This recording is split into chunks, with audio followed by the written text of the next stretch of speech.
a shot fired. They don't know how to operate those semiconductor facilities because they can't operate their own. They use imported labor to do all of the quality checks on all of the wafers. And the ones in Taiwan are the world's most advanced. The ones in China are very much the other side. So if they got them, they would just be big paperweights, and obviously that would remove semiconductors for the rest of us, but it wouldn't really help them technologically. And it would trigger, among other things, the United States to act militarily.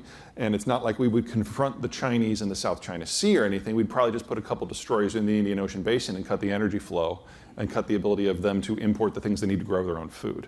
So China would be facing a national collapse within a couple of years if they do pull the trigger on Taiwan. Normally, I would say that this would mean that they wouldn't even consider it. But again, Xi is now in an information black box, and we can't rule it out.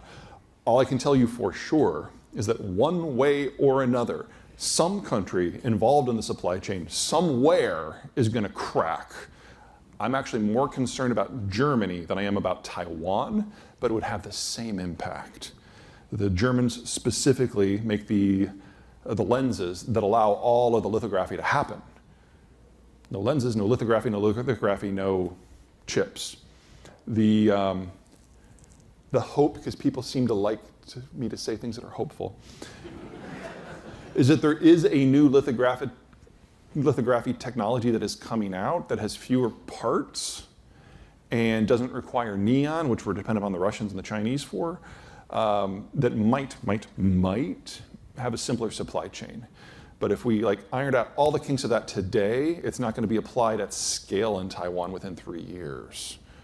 So there are potentially ways forward here, but I find it unlikely that we're going to be able to avoid a disruption in that specific market. It's too vulnerable to too many things.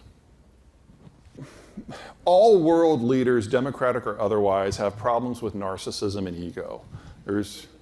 We're not immune to that. The question is how honest you are about your own capacity. So Putin has also established a bit of a cult of personality and has also purged the system of people who might rise up to replace him.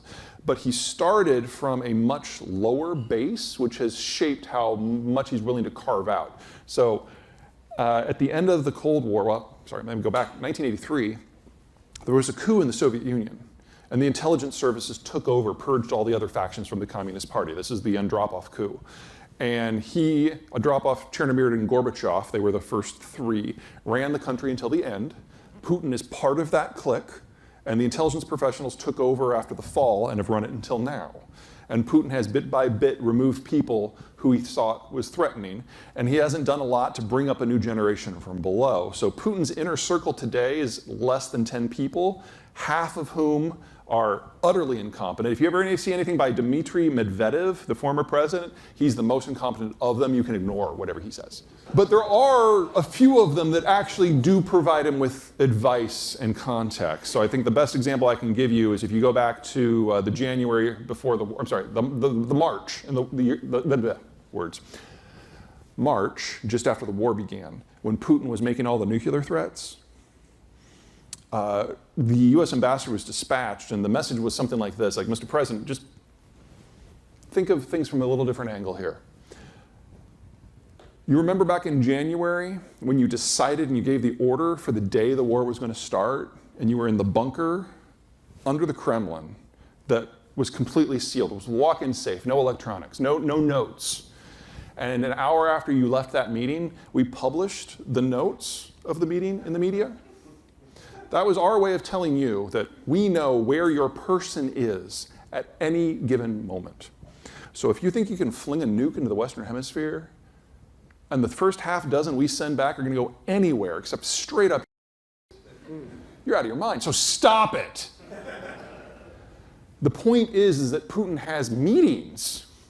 He has people, he's discussed things, which means you can hack into the fax system and the email, you can tap the phones, there's ways to learn.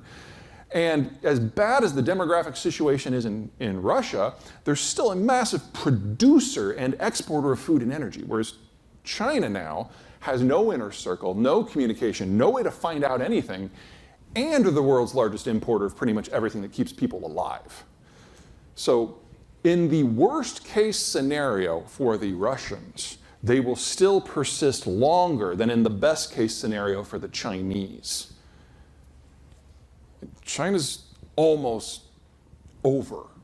The Russians have at least another decade and a half to 2 decades. But this is still probably the last generation of Russian leadership.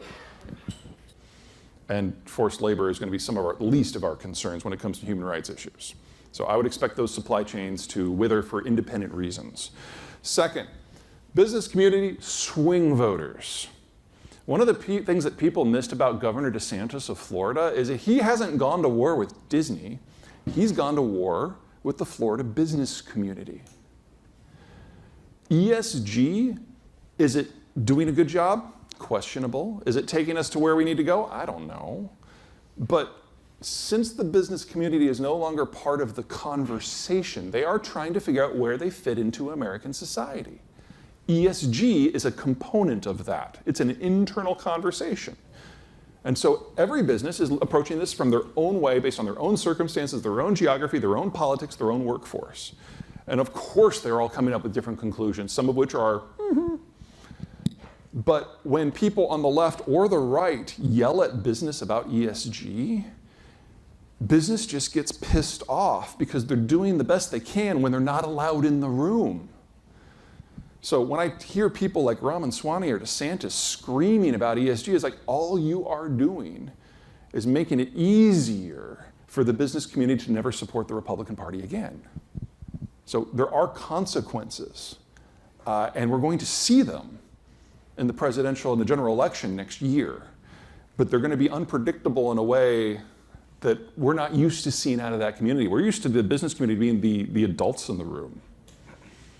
Now, more specifically to your question about child labor, since there are no standards in ESG, since every company comes at it from their own angle for their own reasons, there is no pattern, in my opinion.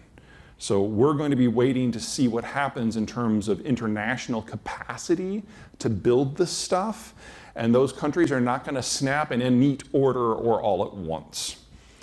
So I hate to say this, this is a tier 3 supplier issue.